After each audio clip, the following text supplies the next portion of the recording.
let's get to our first correspondent. Last Sunday's Super Bowl halftime show caught most of the country's attention, but some Americans still felt underrepresented. Here to discuss the state of conservative art and American culture, make some noise for Johnny Mooney! Thank you. My name's Johnny Mockney, but we've never met before. It's okay. On Sunday, February 8th, the world tuned in for the Super Bowl, which included a historic halftime show featuring Puerto Rican artist Bad Bunny. Mr. Bunny's performance quickly became one of the most watched halftime shows in history, averaging more than 128 million views in the United States. That 128 million, however, did not include myself, since I, along with 5 million other red-blooded patriots, turned in for the Turning Point USA All-American Halftime Show, featuring a star-studded lineup of talent: Kid Rock, Gabby Barrett, Benson James, and Lee Brice.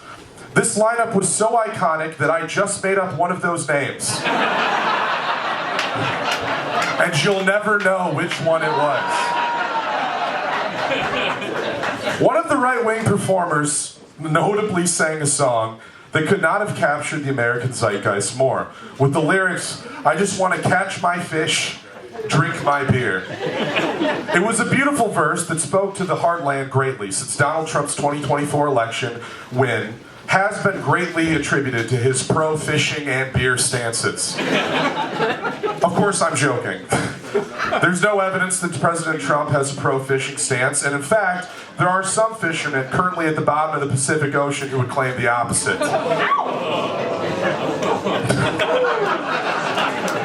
At the center of this performance was headliner Kid Rock, a cultural icon and hometown hero of mine.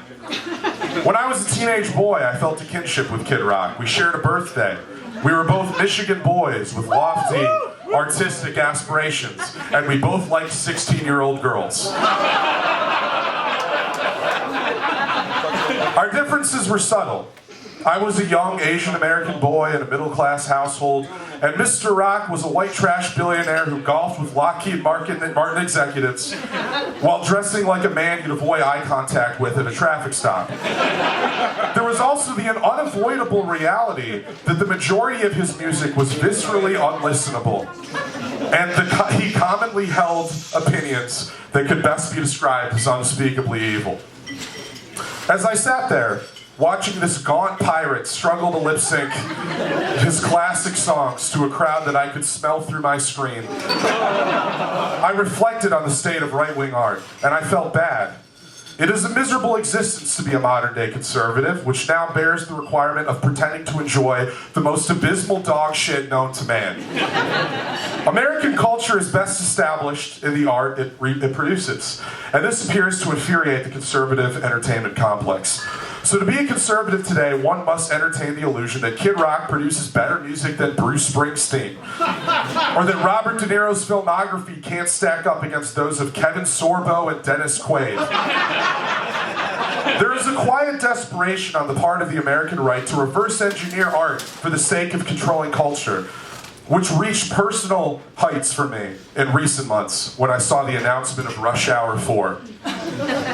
In December of 2025, it was announced that the beloved Rush Hour franchise was returning from Paramount, with director Brett Ratner and stars Jackie Chan and Chris Tucker attached, under the direct orders of Donald Trump. Director Brett Ratner was once a Hollywood golden boy, consistently churning out slop that you would watch half at a birthday party while just after throwing up on the Showbiz Pizza Bear.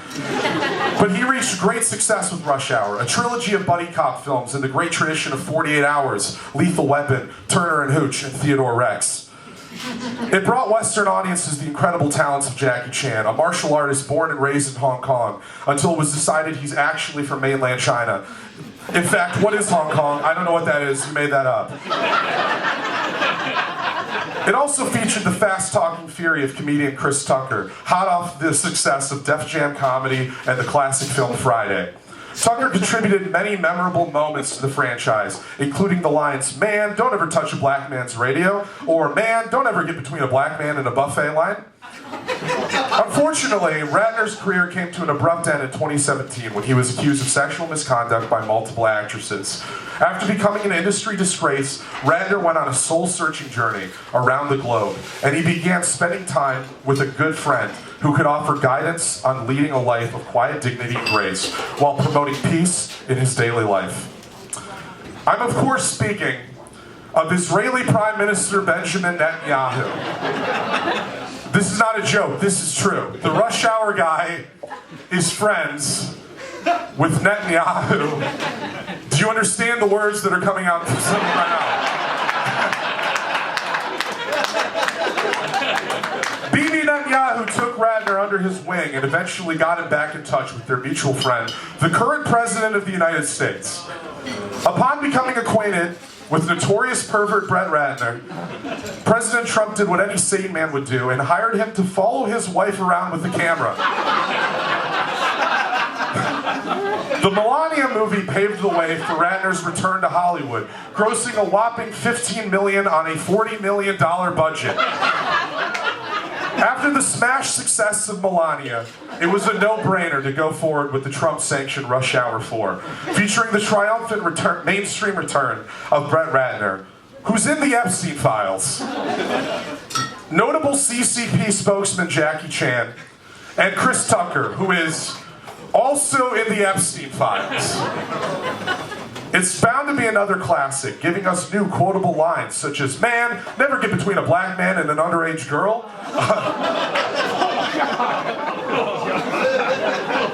Now, it should go without saying that Rush Hour 4 is primed to be the most evil movie ever made.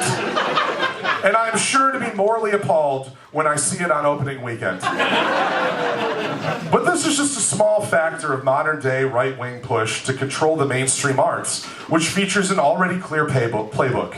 Hiring sex predators, has-beens, and making them make new stuff to ruin Thanksgiving dinner. Is modern right-wing art good?